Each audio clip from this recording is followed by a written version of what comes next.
Hello guys, ഞങ്ങൾക്കൊരു engagement ഉണ്ട്. അമ്മായിയുടെ മോളെ എൻഗേജ്മെൻ്റ് ആണ്. അവിടേക്ക് പോകാനായിട്ടാണ് ചടപടയായിട്ട് റെഡി ആവുന്നത്. ആദ്യം ഞാൻ റെഡിയായി, പിന്നെ അപ്പുണ്ണിനെ കണ്ണൊക്കെ എഴുതിക്കുകയാണ്. അപ്പുറത്തെ ഷാലു റെഡി ആവുന്നുണ്ട്. അപ്പുണ്ണിക്ക് മുടി കെട്ടി കൊടുത്തത് ഷാലു ആയിരുന്നു. ഇതാണ് അപ്പുണ്ണിയുടെ ഹെയർ സ്റ്റൈൽ. നിങ്ങൾക്ക് ഇഷ്ടമായോ? ഇറങ്ങാൻ നേരത്ത് അപ്പുണ്ണിക്ക് കുറച്ച് വീഡിയോസ് എടുത്തെടുക്കാൻ പറഞ്ഞു. ആ കറക്റ്റ് ടൈമിൽ തന്നെ റോസ്റ്റ് അടി ചതിച്ചു. അതിൻ്റെ മുകളിൽ ഡ്രസ്സുമ്മ കൊളുത്തി വലിച്ചിട്ടുണ്ടായിരുന്നു. പിന്നെ എവിടെ പോവുകയാണെങ്കിലും നമ്മുടെ അപ്പുണ്ണിയുടെ മുഖം ഇങ്ങനെ ഇരിക്കും. എൻഗേജ്മെൻറ്റ് വീടിൻ്റെ അടുത്തായതുകൊണ്ട് ഞങ്ങൾ നടന്നിട്ടാണ് പോയത്. സച്ചു അങ്ങോട്ടേക്ക് വരാമെന്ന് പറഞ്ഞിട്ടുണ്ടായിരുന്നു. അങ്ങനെ ഞങ്ങൾ അവിടെ എത്തി, വെള്ളമൊക്കെ കുടിച്ചു. പിന്നെ എവിടെ പോയാലും നമ്മുടെ അപ്പുണ്ണിക്ക് ഫ്രണ്ടിനെ കിട്ടാറുണ്ട്. ഇവിടെ ഒരു ഫ്രണ്ടിനെ കിട്ടി, പാറു എന്നാണ് പേര്. ചെക്കനെ വെൽക്കം ചെയ്യാനായിട്ട് അപ്പുണ്ണിയും പാറും കൂടിയാണ് ഫ്ലവറൊക്കെ കൊടുത്ത്. അങ്ങനെ ഒരു ഫ്ലവറൊക്കെ കൊടുത്ത് ചെക്കനെ വെൽക്കം ചെയ്തു.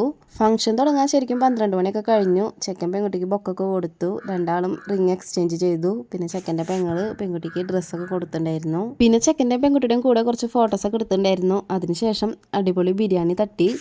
ബിരിയാണി അടിപൊളിയായിരുന്നു, നല്ല ടേസ്റ്റ് ഉണ്ടായിരുന്നു. ഐസ്ക്രീം അൺലിമിറ്റഡ് ആയിരുന്നു. ഞങ്ങളൊരു 3 കഴിച്ചിട്ടുണ്ടാവും. അതിൻ്റെ റിസൾട്ട് തന്നെ അപ്പം തന്നെ വന്നു തുടങ്ങിയിട്ടുണ്ടായിരുന്നു. ഇന്നത്തെ വീഡിയോ ഇത്രയേ ഉള്ളൂ. വീഡിയോ ഇഷ്ടപ്പെട്ടെങ്കിൽ എല്ലാവരും കമൻറ്റ് ചെയ്യുക, ലൈക്ക് ചെയ്യുക, സബ്സ്ക്രൈബ് ചെയ്തേക്കണേ.